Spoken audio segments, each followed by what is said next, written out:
Said, man, you ever notice how power changes everything? Like, you can take a country with thousands of years of history, with all these deep philosophies, religions, cultures, and boom, when a certain kind of political ideology starts rising, it just rewrites the narrative. That's what's happening in India right now.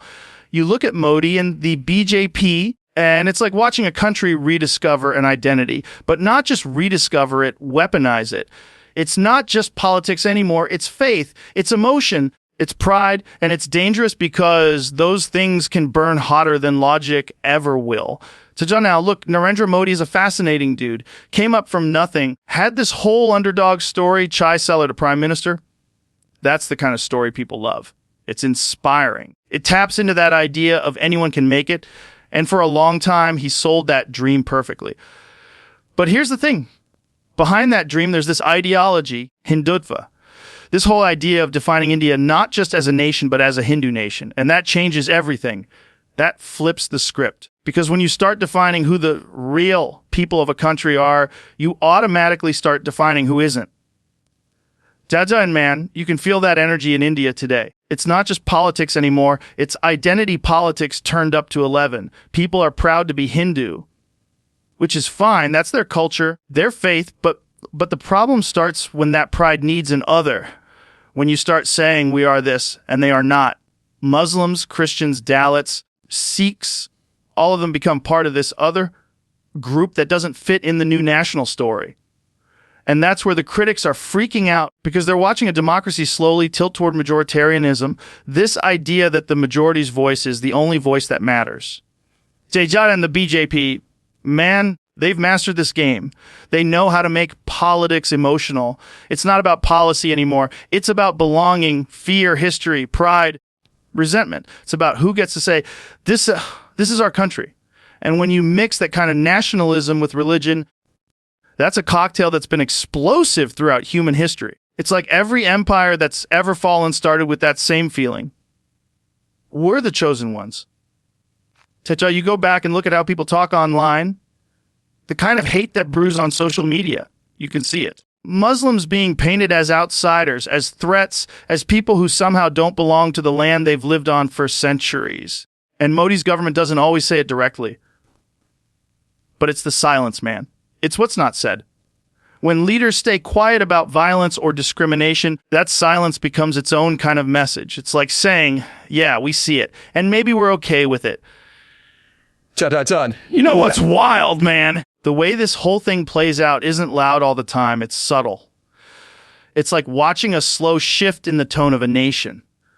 People start talking differently. History starts getting rewritten. Education starts reflecting one version of reality. And suddenly, nationalism starts to feel like religion itself. You can't question it anymore without being called anti-national or a traitor. That's the real trick. When ideology becomes sacred, criticism becomes blasphemy. So now think about that. A country that once called itself secular, that prided itself on being a melting pot of every kind of belief, now moving towards something that feels like a single narrative, a single truth. And look, I get it, man.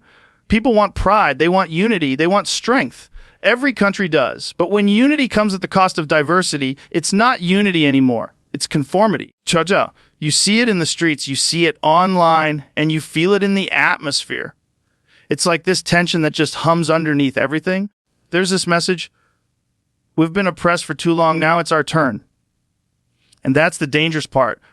Because revenge dressed up as pride feels righteous. People convince themselves they're fixing history, but in reality, they're just repeating the same mistakes, just flipping the sides. Telling Modi, man, he's not dumb. He's one of the most strategic politicians on the planet. He doesn't have to say a word about minorities. He just lets the machine do its work. The media, the influencers, the online troll armies, they carry the message for him. It's like this invisible wave of ideology that seeps into every conversation, every festival, every movie, every piece of art. You start to see it everywhere. Hindu pride, Hindu strength. This is our time. And before you know it, you've got mobs on the street chanting slogans, people getting lynched for what they eat or what they believe. Ta-da, but here's the thing. It's not even about religion at the core. It's about power. Religion's just the vehicle. It gives people something emotional to hold on to, something ancient and spiritual. But the real game, it's about control. Control over votes, control over narratives, control over what it means to be Indian. And once you get people emotionally locked in, once they believe they're fighting for something holy, you can make them do anything. You can justify anything. And you've got to ask, what happens to the people who don't fit that vision? The Muslims, the Christians, the tribes, the Dalits, people who have their own faiths, their own stories, their own gods. They start shrinking, man. They start living quieter lives. They stop posting. They stop protesting because they know one wrong word, one wrong tweet, and they could be in danger. And that's the chilling part. When fear becomes part of daily life and you don't even realize it anymore. And you can feel that fear, man. It's not just a vibe. It's in people's eyes. It's in their body language. They're careful now.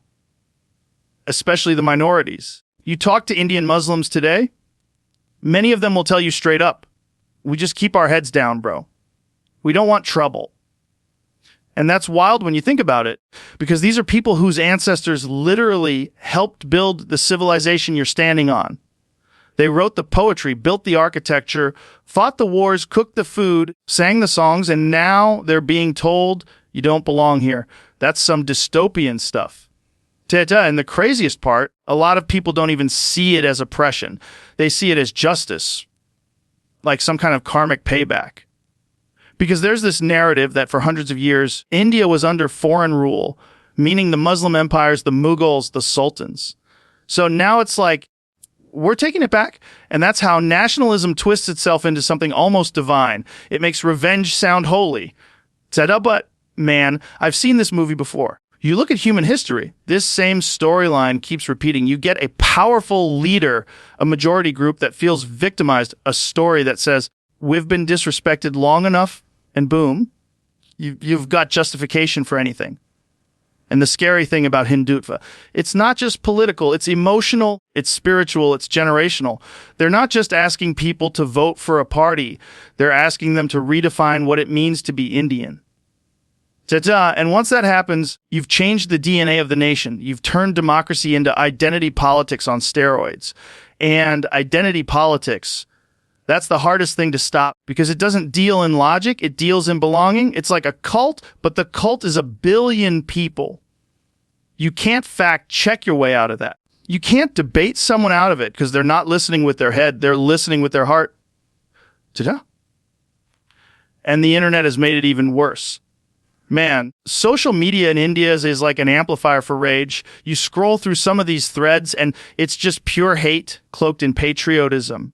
Jai Shri Ram, which is supposed to be this peaceful, spiritual phrase, now it's like a war cry. It's been hijacked.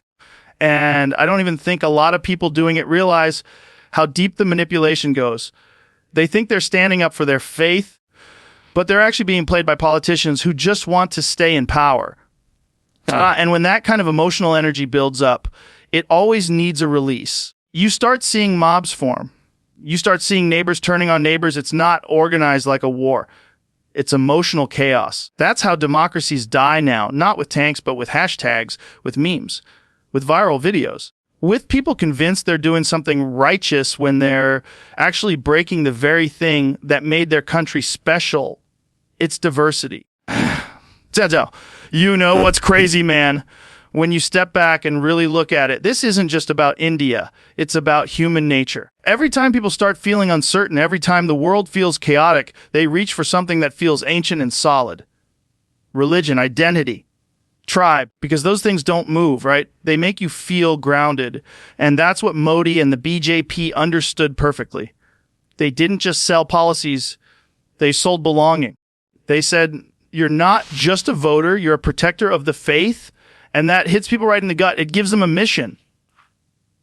And that's where it gets dangerous, because when your political beliefs start feeling like your spiritual duty, you stop questioning them. You stop asking, is this right?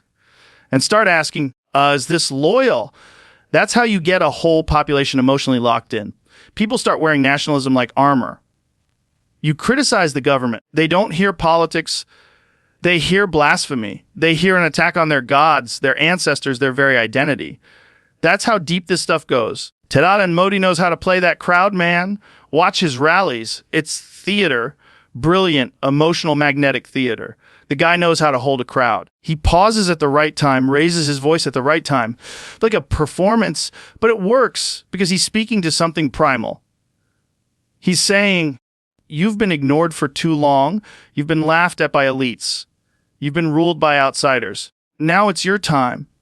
And that's the kind of message that doesn't just win elections. It rewires people's sense of self. Shut up. But here's the flip side. When you empower one identity like that, the others automatically start to shrink. It's not even always through violence. Sometimes it's just through exclusion, through language, through laws, through silence. Like, think about the citizenship laws they pushed. The NRC, the CAA on the surface, they sound like bureaucratic stuff, but underneath it's this quiet test. Prove you belong here? That's not just paperwork, man. That's psychological warfare. That's telling millions of people, you need to earn your right to exist. Ta-da! And what's nuts is how normalized it all gets. People defend it like it's logical, like it's necessary. Oh, we're just cleaning up the system. We're just making sure everyone's legal. But that's how it starts every time in every country. You make discrimination look like order. You make exclusion look like patriotism. You make cruelty look like protection. Ta-ta. And you can't even talk about it without someone saying, oh, you don't understand India, or you're biased against Hindus. No, man. This isn't about Hindus or Muslims. It's about what happens when politics starts using religion as a tool. When faith becomes a currency for power, that's when things get dark. Because faith is supposed to connect people, not divide them. And once it's turned into a weapon, it loses everything that made it beautiful in the first place. And man, the silence, that's the scariest part. Like, you know something's wrong when good people just stop talking. Journalists, professors, comedians, actors, they all start toning it down, watching what they say because they know what's waiting for them if they step out of line. You lose your job, you get called anti-national, maybe even get a visit from the cops. That's not democracy, man. That's fear wearing a flag. And that's happening in India right now. And you look at some of these cases, people getting arrested for tweets, students getting beaten for protesting, news outlets getting raided because they dared to ask tough questions. And it's not random. It's part of this slow conditioning. You punish a few loud voices so that everyone else starts whispering. It's control through fear, not by force, but by example. Ta-da. And meanwhile, the average person's just trying to survive. They're not evil. They're not out there plotting hate. They're just scared, confused, overwhelmed. They're told that the world's against them, that the West hates India, that Muslims are plotting to outnumber them, that every critic is a traitor. When you're bombarded with that kind of messaging every day, it warps your sense of reality. It's like being in an echo chamber so loud you can't hear yourself think anymore. And you've got to understand, this didn't happen overnight. The groundwork was being laid for decades. The RSS, the ideological backbone of the BJP, they've been building this network since before independence. Schools, media, cultural organizations slowly, patiently shaping the story. So when Modi came along, he didn't just win an election, he activated a machine that was already there waiting. It was like striking a match near a mountain of dry grass. Shut up. But what I think about sometimes is, what's it doing to the soul of India, man? Because this is a country that gave the world Gandhi, that taught non-violence, that celebrated the idea that truth and spirituality are above everything, and now it's being driven by anger, resentment, division. That's like watching the light in someone's eyes go out. Cha-cha. And you can't ignore the numbers either. Attacks on minorities are up. Hate crimes are up. The language of everyday conversation has changed. People casually say things now that would have shocked the world 10 years ago. And when you ask them why, they say, because now we can. That's how you know the culture's shifting, when hate feels like freedom. Ta-ta. And the craziest part is, it's all being framed as progress. Like, we're finally standing up for ourselves. But progress isn't when you silence others. Progress is when you lift everyone up, when you make space for disagreement, for diversity, for truth. And that's what's slipping away slowly, piece by piece. Not because people don't care, but because they've been convinced that caring is weakness. That questioning is betrayal. Cha-cha. You know, it's even darker, man. The way it all gets dressed up as patriotism. Like, That's the trick right there. You don't even need to hide it. You wrap it in the flag, you say the right slogans, you play the national anthem, and boom, you've turned intolerance into virtue. And people eat it up because it feels noble. It feels like love for your country. But what they don't see is that love being twisted into something toxic. You've got young kids growing up thinking nationalism means hating somebody. They think being a true Indian means standing against Muslims or calling out anti-nationals. That's what's scary. When you've got a whole generation being taught that empathy is weakness and anger is strength. Because once that mindset takes root, you can't argue it out. You have to unlearn it, and unlearning hate is 10 times harder than learning it. And you look at the propaganda machine. Holy shit, it's efficient. It's everywhere. On your TV, your phone, your WhatsApp chats. Like, you could wake up one morning, and before you even brush your teeth, you've already seen 5 memes about how Muslims are dangerous or how Modi is a savior. That constant drip of manipulation, it doesn't even feel like propaganda after a while. It just feels like truth. And that's when they've got you. When you stop questioning, when you stop comparing, when you just accept the narrative like it's gravity. And that's what happens in systems like this. The government doesn't have to censor everything. People start censoring themselves. The media doesn't have to lie. It just stops telling the full story. You turn on the news and it's wall-to-wall coverage of temple space launches, nationalism, but never about lynchings, poverty, unemployment, or corruption. They flood you with pride so you don't notice the pain. And here's the thing, man. Modi's smart enough to make it all look clean. He talks about development, progress, digital India, global leadership, and some of that's real. You can't deny India's economy's been growing, infrastructure's expanding, foreign leaders respect him. That's the genius of it. He's not a dictator. He's a democratically elected populist who knows how to mix just enough progress with just enough fear to stay untouchable. That's what makes it so complex, because a lot of his supporters aren't bad people. They genuinely believe he's saving India. They point to the roads, the power projects, the global recognition, and they say, see, he's making us proud again, and they're not wrong. Pride's important. Every country needs it. But when that pride turns into purity, when you start saying only certain people deserve to feel proud, that's when the line blurs between patriotism and supremacy. And that's what critics are terrified of, that India, one of the most diverse places on earth, is slowly being reduced to a single identity, one flag, one faith, one voice. And you can't have that in a democracy that's supposed to thrive on chaos, on argument, on disagreement. Because disagreement, that's what keeps freedom alive. And dude, it's wild because India has always been this paradox, chaos that somehow works. 1 billion people, hundreds of languages, every religion you can think of somehow coexisting. It's like the biggest social experiment in human history. And for decades, that diversity was seen as strength. It was messy, but it worked because people believed in that idea, that you could be different and still belong. That's what made it magical. But now, that idea is under attack.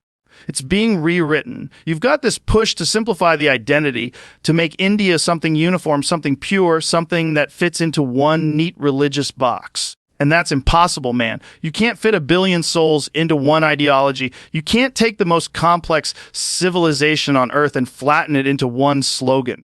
But that's exactly what's happening. And when you do that, when you start filtering who belongs and who doesn't, you start losing what made you special in the first place. That's the tragedy. It's like watching someone take a beautiful, chaotic piece of music and strip it down to one note. Sure, it's loud, it's powerful, but it's lifeless. And what really gets me is how normalized the hate's become. Like, you'll see people online openly saying things about Muslims or Christians or liberals that would have gotten them banned or shamed not too long ago. Now it's celebrated. It's trending. You've got TV anchors screaming in fake patriotism, social media influencers spreading lies just to farm outrage. It's this massive emotional economy. Hate is profitable now. And it's not even just in India. It's global. Every country's got its version of this story. The U.S. had Trump. Brazil had